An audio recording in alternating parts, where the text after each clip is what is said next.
What's up, you guys? My name's Garrison Sakis. I've been a certified personal trainer and online coach, helping busy men get in the best shape of their lives for almost a decade now, and I'm going to show you how to get jacked on easy mode, the no bullshit approach. If you like this content, give me a follow on Instagram at Garrison Sakis. Without further ado, let's get right into it. Before we jump into some absolute sauce, I want to show you guys some of my short-term client testimonials. While I predominantly work with men, I do also work with some women. Starting off on the left, Jenny, 30 days. Right next to that, my boy Carter, little under 3 months. Next to that, my buddy Adam. This is about a month here. Next to that, my buddy Austin. Was able to get him there in 3 months of dialing in his nutrition and training. Bottom left, my boy Sean, who's a fellow business owner, was able to take him from pre-diabetic, super unhappy, and quite overweight and soft to where he is in 3 months there. Next to that, my buddy Lucky, who I was able to get there in about 2 months. Next to that, my buddy Jonathan, who's also a fellow coach, was able to get him there in less than 3 weeks. Next to that, my buddy Newman, that's about three months of work there. Next to that, my client Josh, who's also starting out pre-diabetic at 5'7", 120 pounds, but this is only 2 weeks of him dialing in his training. As you can see, back way fuller, waist tighter, etc. So let's get right into it. Before we go any further, here's been my personal transformation, going from scrawny dork to jack dork. When I got out of high school, I was about 110 pounds when I stopped wrestling, found the gym, fell in love, and now it's what I shit, eat, and breathe, and now I'm about 175 on the right here. As you can see, it looks like I know a thing or two. And here's a quick breakdown of what we're going to be covering during this video. We're going to be going over nutrition basics, so what to eat, how much to eat, and how to adjust based on your goals. We'll be touching on different types of activity and cardio. We're also going to be talking about digestion hacks, and then from there we're also going to dive into resistance training in a little bit more depth. That's what I love the most. So we're going to be talking about structure, volume and intensity, as well as your frequency. Without further ado, let's get right into it. So first off, who is this video for? It's for busy men who want to get in the best shape possible, but they really don't know how to get there, and they want to avoid fad diets, over-restriction, and all of the guesswork.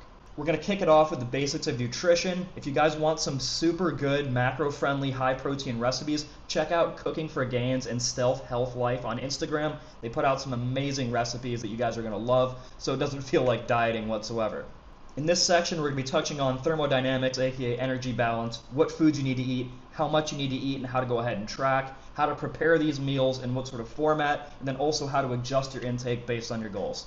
Diving right in, when it comes to you reaching your goals, whether it be fat loss, muscle gain, whatever it is, it all does come down to energy balance, aka calories in, calories out. So obviously, if you want to lose fat, you need to be in a caloric deficit, aka burning more energy than you consume. If you want to gain weight, you simply need to be ingesting more calories than you burn. It's as simple as that. We can't avoid that. The term you guys should be aware of is TDEE, which is your total daily energy expenditure. This is a combination of your BMR, meaning your basal metabolic rate, aka all of the energy or calories you burn at rest, plus the daily activity you're doing. Our foundation of our nutrition will be animal proteins as opposed to plant proteins because they're simply much more bioavailable and nutrient dense, meaning for every calorie that we ingest, we're getting a much higher amount of digestible, absorbable protein and nutrients compared to plant proteins. Things like steak, ground beef, salmon, chicken or turkey, Greek yogurt, whey protein, and eggs. For our carbohydrate sources, we're going to be focusing on things that are well tolerated and easily digested by the body. So those are going to be things like fruit, rice-based carbs, as well as potato-based carbohydrates. That'll be things like potatoes, white rice, we're going to have cream of rice in there, rice-based cereal like Chex, we have berries on the fruit side, very high in antioxidants. Then some people tolerate pasta better than others. I wouldn't recommend that for everybody, but again, if it's well tolerated, feel free to include it. We do need fats to maintain hormone function, and we're going to be focusing mostly on healthy animal fats. So that's going to be things like butter, eggs, the fat that's on your steak, for example, as well as things like avocado and nut butter when tolerated well. Protein intake is the foundation for all of your goals, regardless of whether you're in a maintenance phase, bulking, cutting, whatever it is. So we want a bare minimum of 1 gram per pound of body weight for protein intake. This is going to comprise roughly 20 to 30% of your intake. Next, we have our carbs, making up between 30 to 60% of our intake, depending upon the phase you're in or your goals. As for fats, again, very important for hormone production. It's going to comprise roughly 10 to 20% of your intake. For the average person, between 50 and 90 grams is the average amount of fat that they're going to intake. Like it or not, if you want to be methodical and reach your goals much faster, you do have to track your intake and be aware of what you're eating on a daily basis and be able to adjust based on your goals. Next, we're going to touch briefly on meal timing or nutrient timing. So starting our day off, we always want protein to be our foundation. This is great for keeping us satiated, aka full. It's also going to give us better energy and allow us to have more frequent bouts of muscle protein synthesis to avoid catabolism. Again, make sure that we're making progress towards our muscle goals. Next, we're going to briefly touch on the peri-workout window. This is when we should be getting most of our carb intake. Peri just meaning around. So we're going to get most of our carb intake right before our workout and right after our workout when they're best utilized. Right before a workout, we're going to want moderate protein, higher carb, and low fat. Fat is the slowest digesting macronutrient. We don't want to slow down our digestion right before a workout, and we want a higher carb intake to be able to take that energy and use it during our training session. We tend to use our carbs during high intensity exercise, which is why we put most of them right before the workout, and then also to replenish our glycogen right after a workout. Later in the day, you can have higher protein, higher fat, but we don't want to slow down our digestion. We want to optimize for what we're doing during the day, and again, optimize for performance here. So in terms of adjusting your intake for your goals, I would not recommend putting yourself in an aggressive surplus or a dirty bulk. You're literally just going to get fat. Your body cannot use an excess of energy to put on muscle at the rate you think you can. For your reference, 3,500 calories equates to about 1 pound. So if your goal is to lose 1 pound a week, all that you really have to do is put yourself in a deficit of about 500 calories, and then you'll be on track to lose a pound a week.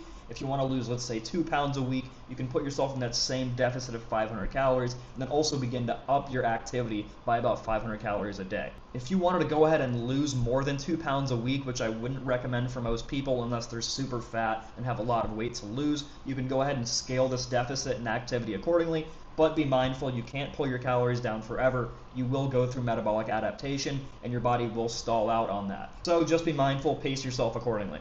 I know it sounds like a pain in the ass, but if you actually want to optimize the process here and get the best results possible, you will need to track your food, especially if you have no idea where your maintenance level of calories is or what your current intake looks like. In order to do this, obviously you need a food scale. I would recommend you weigh your proteins and carbs dry because depending on how you make them, they're going to come out drastically different weights. Now, if it's something that already has a nutrition label on it, obviously you can just read the back and log it based on your servings. If you want to be as accurate as possible, you simply do have to make your own food because you know everything that's going into it. Not that I'm saying you can't go out, for example, but you can't go by based on what the calories they say it is out at a restaurant, especially because you don't know how they're preparing it. With that being said, you don't have to spend hours in the kitchen every day preparing your meals fresh.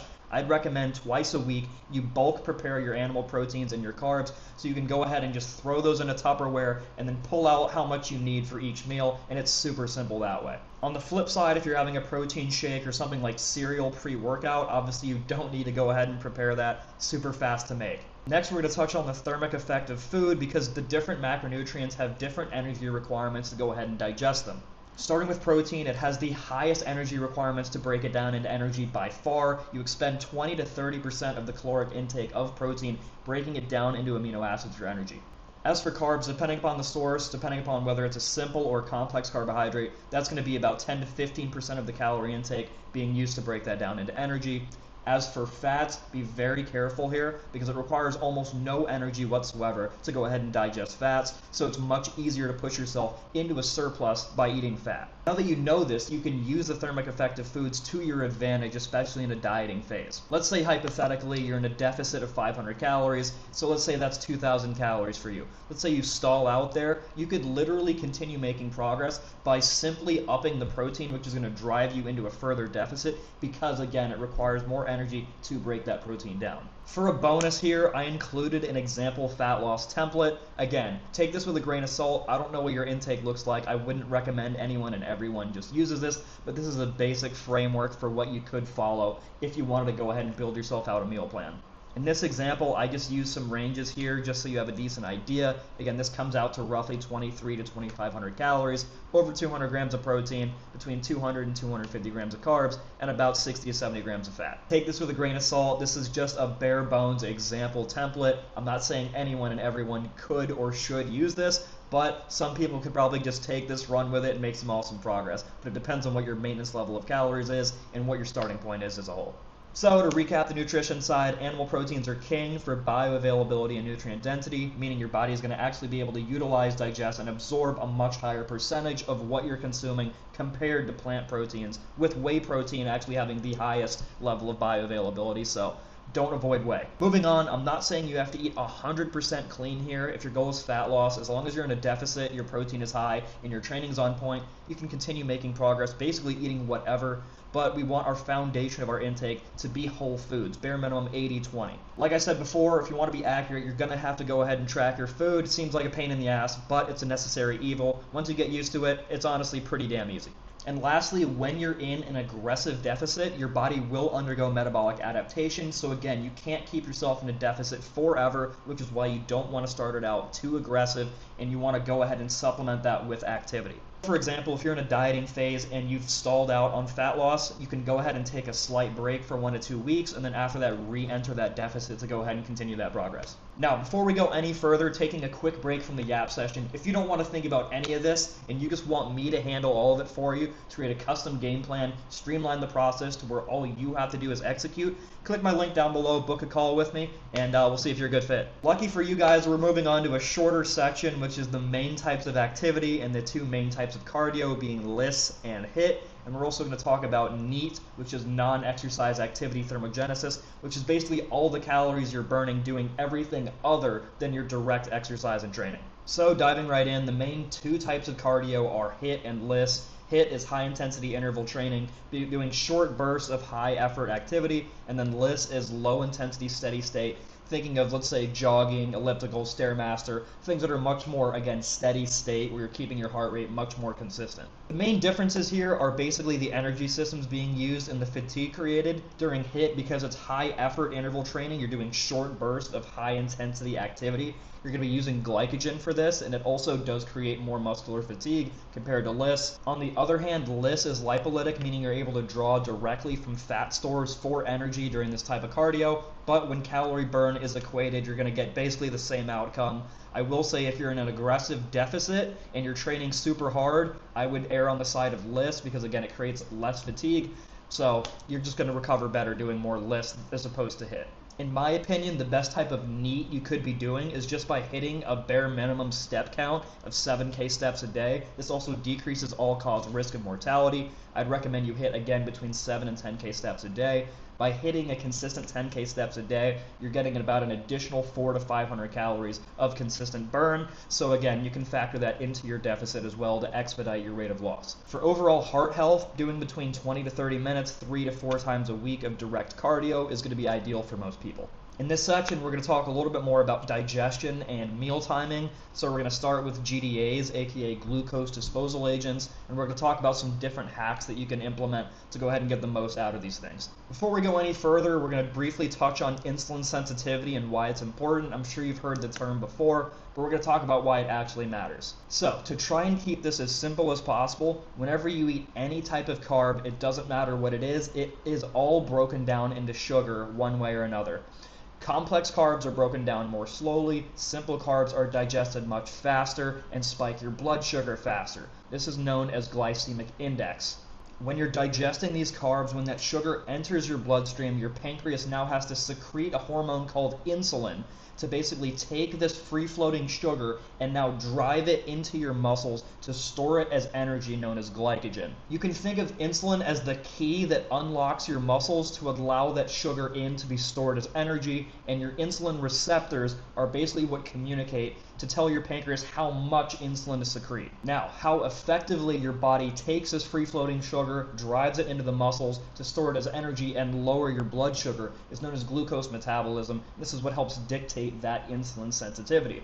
To give you an analogy, we can think of this in a similar way as to how a drug addict fries their dopamine receptors by constantly flooding their body with dopamine to where now they down-regulate those receptors. Same thing with insulin. If you're constantly eating a shit ton of carbs, your body is always manufacturing this insulin, and these receptors will now down-regulate and become less sensitive. So you're going to have to continually pump more and more insulin to get the same job done. This leads to what's called insulin resistance. The more insulin resistant you are basically means the less efficient your body is at processing the carbs coming in and using them effectively as energy and storing them as glycogen. You're going to have a much higher tendency to store them as fat, as well as you also just leave them free floating in the bloodstream, which causes a shit ton of inflammation and a cascade of negative effects. As a rule of thumb, the better your body composition, meaning the leaner you are, the better your insulin sensitivity is, meaning the better you can process the carbs coming in. The fatter you are, the more insulin resistant you have a tendency to be. In addition, because glycogen is energy stored inside the muscle cells, the more muscle mass you have, the more tolerance you have for carb intake, and the better your insulin sensitivity is generally going to be. Here are some easy ways to go ahead and improve your insulin sensitivity. The first one being nutrient timing, so again, getting most of your carb intake in that peri-workout window. The second thing is something as simple as you taking a walk right after a carb-heavy meal for 5 to 10 minutes. This is great at lowering your blood sugar, improving your digestion, lowering your blood pressure, and a host of other positive benefits. The next one, like I said, the more muscle mass you have, the more insulin sensitive you're going to be within reason, especially if you are lean. So again, as you get leaner and lose fat, you're naturally going to be more insulin sensitive. Another tool for the arsenal is using things like glucose disposal agents like chromium, berberine right after your meals, again, right before you take that walk or have the meal. This is going to allow you to go ahead and, again, lower your blood sugar and more effectively shuttle those carbs into your muscles as energy. Lastly, eating things like protein, fiber, and fat alongside your carbohydrates help you slow your digestion down a little bit, avoiding this massive spike in blood glucose. So diving into glucose disposal agents a little bit further, my favorite one is berberine. I'd recommend you take 500 milligrams to a gram before and after meals. Another great one is ALA. Taking 300 to 600 milligrams per meal is great as well. Like I mentioned before, post-meal walks are an actual hack. Not only are they great for your digestion and blood glucose, but obviously they're helping with your NEAT and overall activity level to help you reach your goals faster. To help with this digestion and insulin sensitivity, nutrient timing is super important. So again, getting most of our carb intake in that peri-workout window, and then not eating too much fat right before or right after a workout so our body can more effectively use those carbs. Last part of this section, let's dispel some nutrition myths real quickly. Carbs don't make you fat unless you're in a surplus, don't worry about that. Then also the anabolic window doesn't matter nearly as much as people think it does. You're not going to ruin your training session if you don't get protein in right away after a training session. While nutrient timing is important, if calories and protein are equated, you're going to get basically the same outcome. Next, we're moving on to resistance training. This is my favorite topic. Buckle up for this one. It's going to be the longest section. In this one, we're going to go through everything from how to structure your workouts and the right exercise selection. We're going to be talking about the best split for hypertrophy. We're going to talk about how to structure your frequency and volume, then also bonus things like supersets and intensifiers. These 7 different movement patterns are going to be our foundation and pillars for how we go ahead and build a proper training program. We're going to start off with vertical pulls. This is going to be things like pull-ups, lat pull-downs, single arm pull-downs, anything that you're pulling from above downward. Next, we have horizontal pulls. These are generally going to be upper back biased, so trap, rhomboid focused, unless you're doing them single arm, which then they're probably going to be lat biased. My favorites for horizontal pulls are things like chest supported rows for upper back, and then single arm low rows for lats. Next, we have vertical pushes, which are going to be front delt dominant. So this would be any sort of overhead press variation, whether that's barbell, dumbbell, machine, whatever you like. Moving on to horizontal push, this is the foundation of what we do for our chest. This is any sort of flat or incline pressing. So this could be a chest machine, this could be barbell, dumbbell, it could be Smith machine, it could even be dip variations. Next we have squat patterns. This is going to be the bulk of what you do for your quads. That doesn't mean you have to do a barbell squat. This could be a hack squat, pendulum squat, Smith machine, whatever it is. Doesn't matter. Any sort of squat pattern there.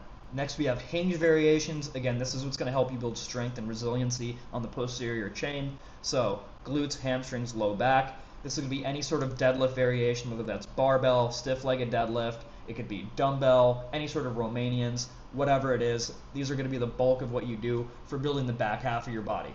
And lastly, we have some lunge variation. This is great for building unilateral strength, which is going to carry over to your heavier movements, but it's also going to help us check the boxes of proper hip function, like internal and external rotation. So this will be things like a walking lunge, reverse lunge, everyone's favorite Bulgarian split squats, whatever you like. These are going to be all your main compound exercises. From there, you sprinkle in accessory work, like let's say for chest, fly variations or tricep pushdowns, bicep curls, whatever it is. You're using these as your main framework of compounds, and then you sprinkle in additional things for more isolated work. Alright, next, let's talk about the best split for muscle growth, aka hypertrophy. Now, if you're trying to put on as much muscle as possible and get as strong as possible as well, generally the format of upper-lower rest being 2 days on, 1 day off is going to be ideal for most people. Push-pull legs, aka PPL, 3 days on, 1 day off is also great, but again, you're creating more fatigue with an additional training day, and a lot of people can't recover from that. 2 days on, 1 day off, and repeating that format is going to be better for most people. If you don't want to think about how to structure that or how to put together your exercises, I have a very well laid out upper-lower program in my description. Just click the link there, create your own copy, and feel free to use that. In addition, you shouldn't be changing up your exercises every 4, 6, 8, 12, whatever arbitrary number of weeks. You really shouldn't have to change your program or exercises almost ever if it's structured properly, because the primary goal is progressive overload. So if you pick exercises that have a long runway of progression, you can make progress and get stronger on them for a very long time. Like, personally, I haven't even really changed my program in pretty much years. Like I said, if your programming's on point, you pretty much shouldn't have to change your program or exercises almost ever. There's no merit to shocking the muscle. The primary driver of hypertrophy is mechanical tension, and this is achieved by training hard, heavy, and then close to failure, where you're recruiting as many motor units as possible, basically signaling your body to adapt, get stronger, and get bigger. Again, if your goal is muscle growth, the primary goal in the gym is always progressive overload, which is adding either reps to an exercise or adding weight to an exercise. This is what helps support mechanical tension and keep allowing you to make progress over time. Next, let's talk about how much volume you need to do, because most people think doing more volume is always better, and that's simply not the case. But I will say, it may be a little counterintuitive, but the amount of volume you actually need to do in the gym is actually inversely correlated with your experience level. If you're a beginner, you generally have to do more volume than someone who's more advanced, because you're simply not able to keep as much tension on a target muscle, and you're not able to take these sets nearly as close to failure, so you're going to be getting less and less stimulus per set compared to someone who's much more advanced. In addition, as a beginner, you need to build a baseline level of work capacity that you can recover from, so I'd recommend you start with between 2 to 4 sets per exercise, generally 3 per exercise, and training somewhat close to failure but not exactly to failure. Training in and of itself is a skill, so as you get more advanced, you're again able to get more and more out of all of these sets and get more and more effective volume out of every set that you do. So you're actually able to pull back some of this unnecessary volume, aka junk volume, and actually just really use 1 to 2 sets per exercise and get as much stimulus as possible with that. Because past that, you hit a point of diminishing returns very quickly. For me personally, I only do 1 to 2 sets per exercise, with again, the primary goal being progressive overload. If I can get a little bit stronger on that exercise every time I walk into the gym, I really don't need to worry about how many sets I'm doing. I just want to do that as frequently as possible, get out, recover, and do it again. As for your rep targets, pretty much anything between 5 and 20 reps is fine, but the more reps you do, the more fatigue you create, and your most effective reps are the ones that are slowing down involuntarily towards the tail end of a set as it's getting harder and harder. So I'd recommend staying on the lower end of the rep range, generally between 5 and 12. To sum that up, just pick a rep target that you actually like training in, standardize your movements so every rep and every set looks the same, then get as strong as possible on those. Next, let's talk about how often you should be hitting these muscles, aka your frequency. Within reason, the more often that you can train a muscle, the better. The goal is always progressive overload, so again, volume is basically an irrelevant metric here, but depending upon the size of the muscle and the load associated with the exercise, that dictates the amount of fatigue created. So again, the higher fatigue created on an exercise, the less you're going to be able to train it. For example, you're probably not going to be able to train heavy squats 4 times a week, but you'll probably be able to train lateral raises or rear delts more like 3 or 4 times a week. Also, if you have muscles that are seriously lagging behind other ones, I'd recommend you hit those more frequently throughout the week, and then also place them much closer to the beginning of your training sessions. For example, if calves are a huge focus for you, let's say you have baby ass calves and you want to bring them up, put them at the beginning of your leg days or the beginning of your upper body days. Don't leave them for the end when you've already accrued the most fatigue possible. You won't be able to get as much out of it. Let's briefly touch on supersets and intensifiers. If you're a super busy guy, I would very much recommend you use supersets. Like, let's say you only have 30 minutes or so to spend in the gym.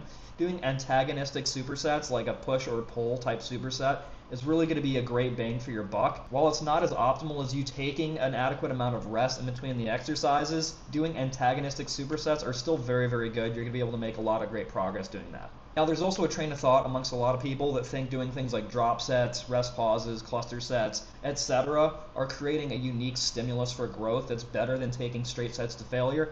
This isn't really true. You're actually just creating more fatigue. Again, the primary goal is progressive overload, and by doing these intensifiers, it makes it nearly impossible to standardize and actually progressively overload. So I'd recommend you just take most sets to failure in a straight set format and just focus on getting stronger on those week to week. As for the amount of rest you should be taking in between sets, it kind of depends on the exercise and the fatigue associated with it. Again, you're probably going to have to rest a little bit longer in between a set of heavy squats or deadlifts versus a lateral raise variation. And generally between 2 to 3 minutes. Again, if it's a heavy ass deadlift or something like that, take up to like 5-6 minutes. It doesn't really matter. Basically, as long as you need to be adequately recovered to go ahead and perform maximally on your sets. That's really all it is. Let's also briefly touch on how to pick exercises that are most ideal for muscle growth. The first checkbox we want to hit is, does it train the primary function of that muscle we're training? So for the chest, for example, the primary function is horizontal adduction, which is bringing your arm across your chest. So again, we're going to be looking for movements that do this. The second checkbox that we want to hit is external stability. The more stabilized a movement is, the more output we're going to be able to drive. So for example, that's like the discussion of free weights versus machines. In this case, for example, a hack squat is going to be superior to a barbell squat if the goal is quad or leg growth in general. Because again, when you have a bar on your back, you have much higher internal stability demands. This leads to decreased motor unit recruitment and decreased output. We're not going to be able to produce as much force, and our quads are not going to be the first thing to fail. It's going to be something upstream. Whereas on a hack squat, everything's locked in. All we have to focus on is going up and down, and we're actually going to allow our quads to fail. So it's going to be much more ideal if muscle growth is the goal there. The third checkbox we want to hit is ensuring the exercise actually fits your structure, depending upon your limb lengths and just how your body is shaped in general. If the exercise doesn't fit well, or it doesn't accommodate you, it's not going to be a good option for muscle growth. As simple as that. The fourth and last checkbox we want to hit is ensuring this exercise has a long runway of progression. Okay, we want to be able to add weight to this over the long term and get as strong as humanly possible on this. If that exercise doesn't accommodate you getting very strong on it, it's not going to be a great option long term for muscle growth. Let's talk about what actually causes muscle growth and dispel some myths, because micro tears do not cause muscle growth. That is just not how it works. So, your muscles have receptors called mechanoreceptors. These communicate the amount of tension they're experiencing during exercise. This tension that these muscles are experiencing is called mechanical tension. Again, this basically communicates to the body to go ahead and make these muscle fibers bigger and stronger so it can go ahead and do better and accomplish the task even more efficiently next time. This adaptation is called myofibrillar hypertrophy, and this is also what helps lead to progressive overload. Your body creates that adaptation to get bigger and stronger for next time, and that allows you to go ahead and do more weight and more reps on the exercise the next time you do it. You literally cannot get bigger without getting stronger. Progressive overload is you directly getting stronger on an exercise by either increasing the weight on it or increasing the amount of reps you perform. Now, by putting yourself in that situation, you're not creating more and more mechanical tension over time, but you're recreating that environment to get that same signal for adaptation so you can continually make progress, if that makes sense. Also, don't overly focus on super slow negatives or eccentric portions of reps. You actually get decreased motor unit recruitment, so you can't create much meaningful tension on the way down of a rep. Focus on the concentric, just use the slower eccentrics to go ahead and standardize your technique. You're not getting any unique benefit there. You're actually just creating unnecessary fatigue. Obviously, this should go without saying, we cannot optimize our fat loss or muscle growth efforts if we're not getting high quality sleep. To ensure we're getting the highest quality sleep possible, we want to avoid ingesting things that are going to inhibit our REM sleep, which is where we're getting the most recovery. This is going to be things like smoking weed before bed. Believe me, I enjoy it too, but it's not exactly the best if muscle growth and recovery and getting the highest quality sleep possible is the goal, as well as obviously alcohol. Not only does it directly inhibit the REM sleep, but it also directly impacts your muscle protein synthesis. So again, kind of two things working against you in terms of muscle growth there. So, muscle growth aside, bad quality sleep is terrible for your heart health, it's also terrible for your cognition, and it's also terrible for your stress hormones. Like I discussed before, blood glucose and insulin sensitivity is super important, and cortisol, aka your stress hormone, is directly correlated with your blood glucose and insulin sensitivity. So the higher your stress hormone levels, the worse your insulin sensitivity is. So if you're getting shit quality sleep, that's a huge stressor on your body, and that's going to directly impact your glucose metabolism, and it's going to, again, ruin your fat loss efforts and your muscle gain. As if that wasn't bad enough, getting even one night of shit quality sleep will directly reduce your testosterone levels, which why would you want that as a man? You're going to have worsened libido, worsened energy, worsened mood, and again, you're going to have a worsened outcome when it comes to fat loss or muscle growth as well. Digestion is absolutely paramount to your fat loss or muscle gain efforts, and stress, because again, it directly increases your stress hormone levels, it directly impacts your digestion, and absolutely wrecks your gut. In fact, most people with gut problems actually just have chronic stress issues and overstimulation problems. A few ways to improve your sleep hygiene. These aren't secrets, everyone knows these. First one, starting with going to sleep and waking up at the same time every day. This helps you establish a healthy circadian rhythm. The second one, avoiding blue light or screens 45 minutes to an hour before bed. The third one being making sure you're actually sleeping in a cool room, ideally under 70 degrees, and making sure it's pitch dark. If you have any lights at all coming through, you're directly inhibiting your melatonin production, which is going to, again, worsen your quality of sleep and make it so your recovery's in the gutter. In addition, right before bed, a warm shower is great, as well as things like reading a book or journaling. Alright, I know you're getting sick of me, but here's some extra bonuses here. Here's some supplements that everyone should be taking. First one being creatine. Great for energy production, muscle growth, strength, etc. And it also helps reverse some of those negative impacts of poor quality sleep. Second, we have fish oil. Again, great for inflammation. Second, we have fish oil, which is great for lowering your inflammation as well as improving your brain and cardiac health. Third, we have vitamin D, which is responsible for nearly all the hormone production in your body, and we also have K2, which is responsible for healthy blood clotting, aka if you get cut, you do want your blood to clot in that case. Number 4, one of my favorites, berberine, aka a glucose disposal agent that you should be taking with every carb-heavy meal. Number 5, we have TUDCA, which is essentially a bile acid that your liver produces. This is great for your liver health. And lastly, we have NAC, which is a very potent antioxidant and a precursor to glutathione, which is your most potent antioxidant in your body. I also have some extra ones here that I included that you could put together for a nice gut health stack, being colostrum, ginger, lemon juice, apple cider vinegar, and bone broth. I'm just such a wonderful guy that I'm also including my gut health and male hormone optimization stacks in my description. Feel free to click those links and use those to your heart's desire. Whew, thank God, we're done. The nightmare of my yap session is finally over. Hopefully you guys got some valuable nuggets that you can implement and get some results with. If you guys enjoyed this, let me know. And if you want me to come up with a custom game plan so you don't have to think about any of this shit and streamline the process for you, again, click the link in my description, book a call, and see if you're a good fit. In addition, shoot me a follow on Instagram at GarrisonSakis, and I look forward to talking with all you guys soon. See you in the next one.